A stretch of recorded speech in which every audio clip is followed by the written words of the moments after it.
Tomer Dévorah, chapitre 1.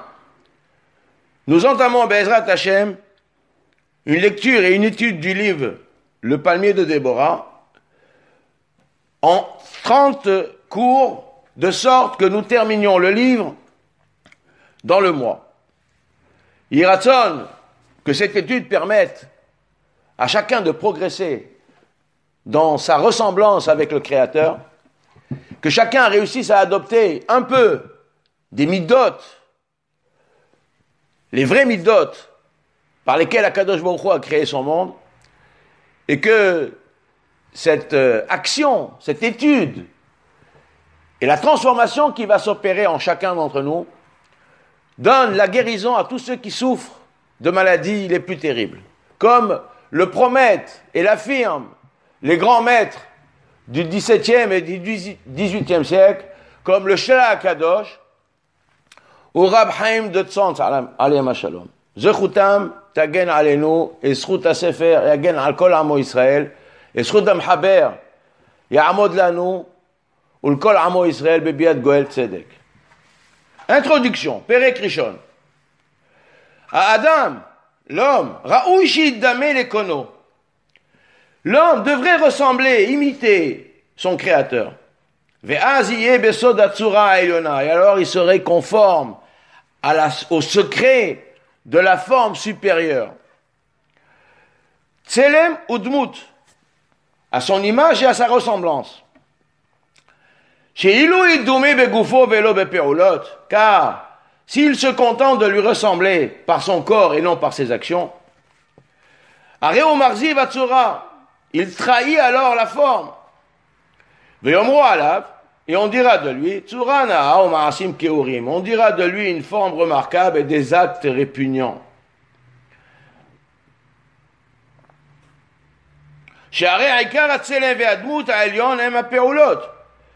en effet, l'essentiel de la forme et de l'image du haut sont les actions. Et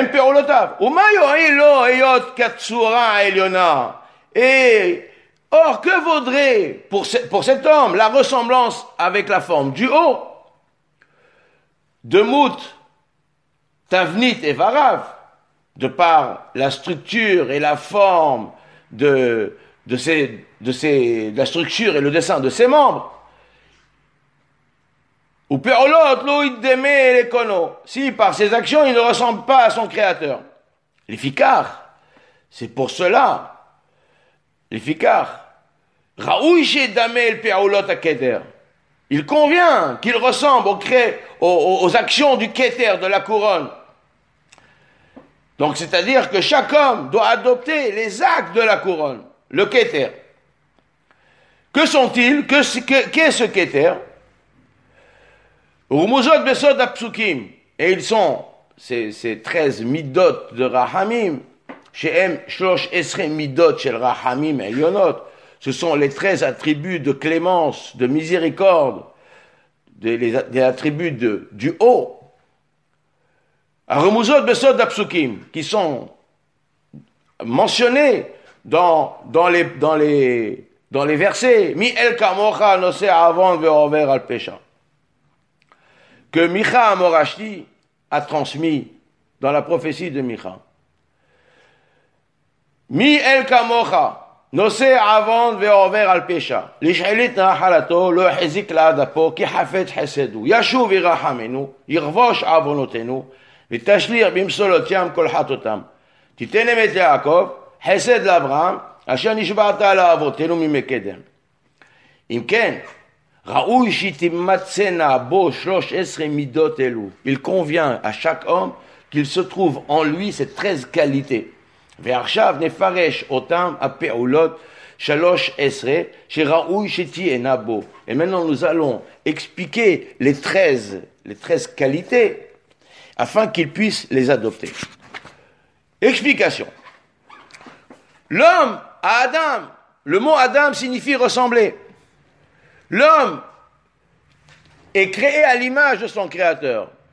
Il est dit dans le prophète, Hoshea, ou bien Denevim Addamme, par la voix, par l'intermédiaire des prophètes, je ferai connaître les visions. La ressemblance. La ressemblance, l'homme est créé à la ressemblance de son Créateur. L'homme est créé à l'image et selon la figure, entre guillemets, de son Créateur. Comme dit le verset, il est marqué dans Bereshit. Naase Adam betzalmenu kidmutenu. Rachid dit, faisons un homme à notre image, à notre ressemblance. Notre image, c'est le modèle. Ressemblance, capable de comprendre et doué d'intelligence. C'est-à-dire qu'il y a une double ressemblance. Il y a une ressemblance par la structure. Le corps de l'homme est à l'image de la structure spirituelle. En effet, le corps de l'homme, les organes qui le composent, sont des éléments spirituels qui vont se traduire dans une forme physique.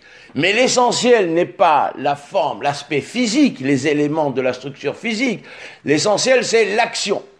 De sorte que lorsque nous disons la main de Dieu, l'œil de Dieu, etc., il s'agit en fait des énergies, des midotes. La main de l'homme est le sens figuré de la main de Dieu, de la vraie main de Dieu. Donc la main, en fait, l'essentiel de la main, c'est l'action qu'elle peut accomplir. Ce n'est pas... Si, chas v'shalom, quelqu'un a une main et il est paralysé, la main, en fait, ne sert pas à grand-chose. L'essentiel de la main, c'est l'action qu'elle peut accomplir. Ici, il est dit, Raoul Sheidame les kono, à son créateur, kono, milachon kinyan, acquisition. Le monde appartient à Hachem. Pourquoi? Parce qu'il l'a créé et lui insuffle la vie à chaque instant. Il subvient à tous les besoins de ses créatures, constamment à chaque instant. C'est pour cette raison qu'il le possède. Le monde lui appartient. Car s'il se conforme, il se contente de lui ressembler par son corps et non par ses actions, il trahit alors la forme. On dira de lui une forme remarquable et des actes répugnants. Les sphirotes, les midotes qui forment la structure des mondes du haut ne sont que les moyens qui permettent à la volonté, au ratson du Créateur de s'exprimer. À quoi sert-il? À manifester son amour. C'est le bras droit qui agira. Pour la justice, c'est le bras gauche. Pareil pour l'homme, à qui Hachem confie ses propres outils pour qu'il agisse de même. Si l'homme n'agit pas en conformité des moyens qui sont à sa disposition, il trahit, trompe, il est infidèle à l'image. Comment une aussi belle forme peut-elle engendrer une telle raideur? En effet, l'essentiel de la forme et de l'image du haut sont ses actions. Comme nous l'avons déjà souligné, le principe des sphirotes sont les actions par lesquelles Hachem se dévoile à ses créatures. L'essence même de Dieu lui-même, le En Sof Baruch Hu, nous est impénétrable, insondable. Nous ne pouvons l'appréhender que par ses actions. En les méditant, nous saisissons un peu de sa grandeur. Comme dit le prophète Élie dans sa prière, Ribon ha'olamim, tu es élevé au-dessus de tous les êtres supérieurs, plus secret que tous les énigmes. Aucune intelligence ne peut t'appréhender. C'est toi qui fais éclore 10 sphirotes par lesquels tu diriges les mondes impénétrables et les mondes dévoilés, et par lesquels toi-même tu te dérobes aux hommes. C'est-à-dire que par les midotes, par l'action, nous pouvons un peu comprendre la grandeur du Créateur de par sa bonté, sa miséricorde, etc. La raison d'être de l'homme dans ce monde est de se purifier, de purifier la partie bestiale, ce qu'on appelle le nefesh. Le nefesh de son être. Le nefesh généralement est attaché au corps. Il est assimilé au corps. Donc tout le travail de Torah au mitzvot, ça consiste à élever le nefesh au niveau du ruach. Le nefesh se situe normalement nous le considérons qu'il se situe au niveau du foie, car le foie, il est dit, le foie est du sang. On ne peut le cachériser qu'en le grillant. Et le sang, on ne mange pas du sang, qui est Adam ou un nefesh. Donc, grâce à la Torah aux mitzvot, grâce à la faculté particulière de parler, de comprendre, l'intelligence, l'homme va pouvoir raffiner son être, élever son être au niveau spirituel, plus haut, au niveau du roi et bien plus haut au niveau de la neshama. De telle sorte que l'essentiel du tikkun, de la réparation, c'est le tikkun des midot, les mauvaises qualités de l'homme, la colère, la méchanceté, l'égoïsme, l'orgueil, etc., sont les effets du nefesh, se situent au niveau du nefesh. Donc l'accomplissement des mitzvot doit nous amener à cela. Cependant, leurs seules applications, par des individus rustres, grossiers, ressemblent à un joyau porté par une brute sale et nauséabonde. Shlomo Amelech compare ça à une bague en or dans le groin d'un cochon. Nezem za'av be'av hazir. Donc il est indispensable à chacun d'entre nous de réparer ces mitzvot pour que la qualité des mitzvot soit valable, que les mitzvot soient de qualité. On donne l'exemple suivant. Un grand chef prépare un mets raffiné, extraordinaire, quelque chose d'exceptionnel, et on vous le présente dans une assiette sale. On ne se prend pas la peine de vous le présenter dans une assiette propre. On prend une assiette déjà utilisée. Personne ne pourra consommer ce mets. On vous verse un vin exceptionnel dans un verre sale. Vous ne pourrez pas le boire. C'est exactement la même chose. Si on accomplit les mitzvot, et le kéli qui accomplit le mitzvot, le récipient, l'outil, l'individu qui accomplit les mitzvot, est plein de scories, sales, de par ses qualités humaines, énormément, il concentre en lui énormément de défauts. Que valent donc ces mitzvot?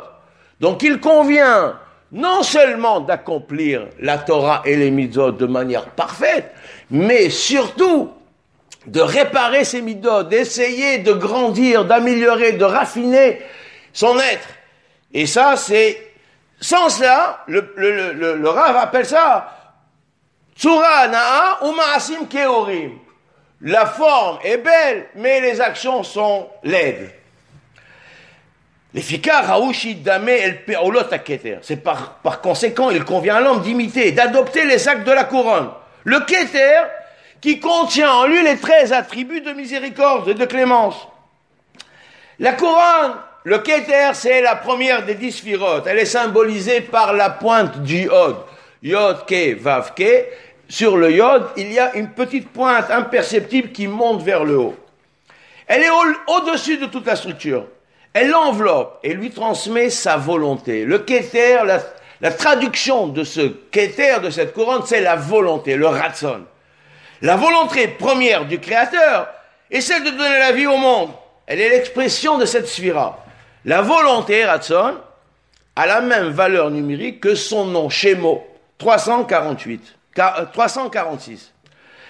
Ces 13 attributs de la clémence ont été dévoilés par Hachem à Moshe, après qu'Israël ait fait la faute du veau d'or. Il est dit dans Shemot, et maintenant, laisse-moi, dit Hachem, que s'enflamme ma colère contre eux et que je les anéantisse. Rachi rapporte le Midrash, alors que nous n'avons pas encore entendu Moshe prier pour eux, il lui a ouvert une porte. Que signifie laisse-moi, lâche-moi? Est-ce que Moshe avait attrapé Hachem, pouvait l'empêcher? Oui. Akadosh Baruch Hu, à travers ces termes, a montré à Moshe qu'il pouvait l'en empêcher. Et il lui a fait savoir que c'est de lui que dépendait la chose. Il ne les détruirait pas s'il priait pour eux. Et après ça, il est dit, Vaya'avar Hashem al panav, Hashem, El, Rahum, Vehanoun, Erech, Hapaim, Verab Hesed Vehemet, Nosel Hesed Alafim, Nosavon Pesha, Vehata Venake. L'Éternel passa devant lui, et il proclama, Éternel, éternel, Dieu tout-puissant, miséricordieux, clément, lent à la colère, multipliant les grâces et l'équité. Il garde sa grâce à 2000 générations, supporte les offenses, les rébellions et les fautes et les efface. Ici, les 13 attributs sont l'expression de l'amour infini d'Hachem pour ses créatures et en particulier pour son peuple. Moshe demanda à Dieu, fais-moi voir ta gloire. Hachem lui répondit, je ferai passer toute ma bonté devant ta face et je proclamerai le nom de l'Éternel devant toi. Avir kol tuvi al panecha vekarati beshem lefanecha. Le roi Haïm explique l'expression, je proclamerai le nom comme suit, c'est-à-dire, je ferai passer mes midot, tous mes attributs, une à une, devant toi.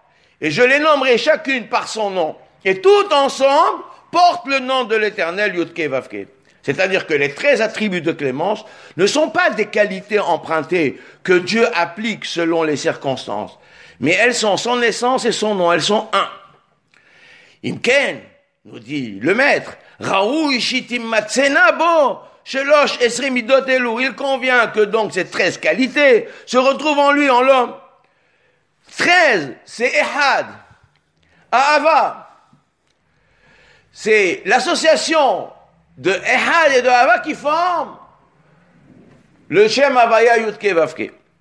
Nous devons aussi souligner ici, quelle différence y a-t-il entre les 13 attributs de clémence qui ont été mentionnés par Moshe et les 13 attributs de clémence qui sont mentionnés par Micha Amorashti.